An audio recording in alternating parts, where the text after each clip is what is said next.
Langkah memperluas akses layanan kesehatan dasar, 6 puskesmas di Palembang kini membuka layanan rawat inap.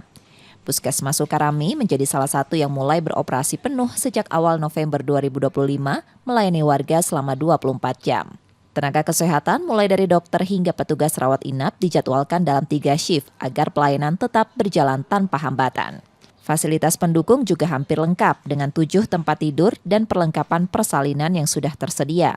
Sementara sebagian kebutuhan lain masih menunggu distribusi dari Dinas Kesehatan. Nah, terkait rawat inap ini juga salah satu dalam rangka kita meningkatkan pelayanan ke masyarakat, terutama dalam hal persalinan persalinan yang mungkin banyak dimanfaatkan oleh masyarakat. Masyarakat harus memanfaatkan pelayanan ini. Kita ingin seluruh masyarakat di Kota Palembang ini terlayani masalah kesehatan, sehat, sesuai dengan instruksi Pak Wali Kota juga sangat concern dengan masalah kesehatan. Jadi seluruh masyarakat Kota Palembang yang punya KTP seluruhnya gratis. Nah, yang belum punya BPJS akan segera dibuatkan BPJS oleh pemerintah Kota Palembang. Pemerintah menargetkan setiap kecamatan di Palembang memiliki minimal 1 puskesmas rawat inap. Muhammad Reza Pahlevi, Kompas TV, Palembang, Sumatera Selatan.